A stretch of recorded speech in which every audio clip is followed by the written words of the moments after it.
The Hubble Space Telescope has marked the 30th anniversary of its launch with an image of two vast star-forming regions that lie close to the Milky Way, though still some 163,000 light-years away from the Earth.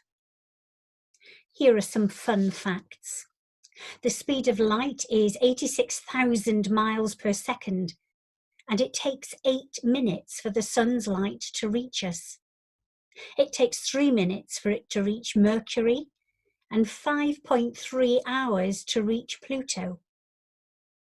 The sun is our nearest star. The light from the next nearest star, Proxima Centauri, takes about 4 years to reach us. Betelgeuse sent the light that we see before the time of Christ. And the Andromeda galaxy is 2.6 million light years away.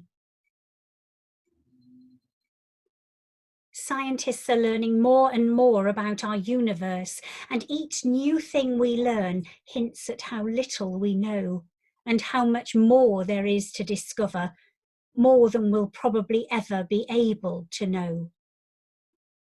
Our knowledge is like a bubble. As the bubble grows with new things learned inside it, the circumference of the bubble gets larger, and that depicts the things we don't know. In the days of the Old Testament, the psalmist looked at what he could see of the stars. No light pollution then to dim his view. And he wondered at how the God of all this vastness could care about human beings. Let's listen to Psalm 8. O Lord, our sovereign, how majestic is your name in all the earth. You have set your glory above the heavens. Out of the mouths of babes and infants, you have founded a bulwark because of your foes, to silence the enemy and the avenger.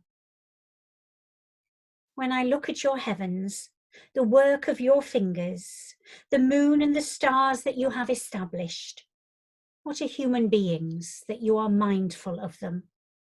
Mortals that you care for them. Yet you have made them a little lower than God and crowned them with glory and honor. You have given them dominion over the works of your hands. You have put all things under their feet, all sheep and oxen, and also the beasts of the field, the birds of the air, and the fish of the sea, whatever passes along the paths of the seas.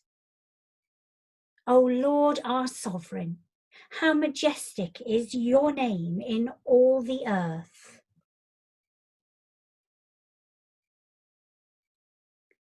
God is to be praised above all, because not only is he the great and wonderful God, he reverses our expectations. The God who created the heavens and the earth, who set the stars in place, cares for people, giving them authority in his world, choosing to work with them in the care of the world he has made. The highest pours out his love upon the lowest. And it is the lowest, the innocent babes and infants who silence any enemy because of their instinctive offering of praise to God. That lowering of God to our level is also expressed in the hymn, Lord God, your love has called us here, by Brian Wren. In the third verse we sing, we strain to glimpse your mercy seat and find you kneeling at our feet.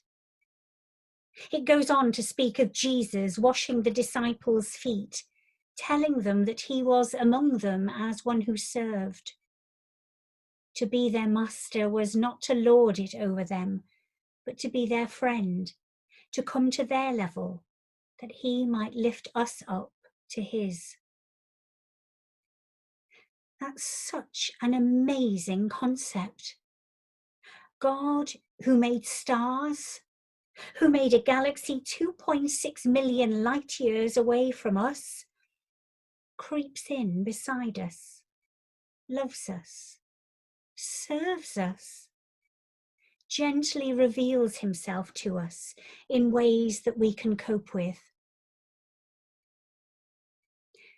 In 1 Kings 19, when Elijah had exhausted himself in God's service, rooting out false prophets, God provided for him, allowing him to sleep and bringing food so that Elijah would be ready for their encounter at Mount Horeb. God looked after Elijah's physical needs so that Elijah could be restored and could come into the encounter with the strength he needed to see that God was not in the great display, but in the silence.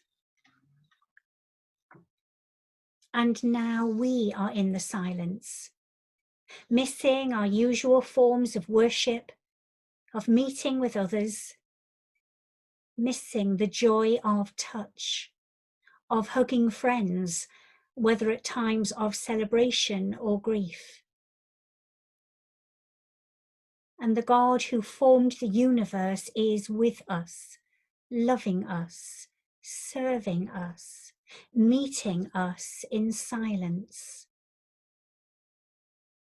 The one who made the universe is concerned with our state of mind. The one who said, "It is not good for a person to be alone," feels our pain. Take a moment to open yourself up to him now, this God of all the earth who is here with you in this moment, in the quiet. Sense his presence and invite him into your being, to wrap himself around you and assure you he is with you always. Take time to do that now and hear that sacred silence spoken into you.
When I look at your heavens, the work of your fingers, the moon and the stars that you have established, what are human beings that you are mindful of them? Mortals, that you care for them. We wonder at God's love of us, seeing our faults that we feel must build a barrier between God and us. But think about that phrase, you are mindful of them. God is mindful of us. To be mindful is to be present, to bring our mind from whatever might distract us and focus on being in the here and now. Some people practice Christian mindfulness, where they focus themselves on God for a time.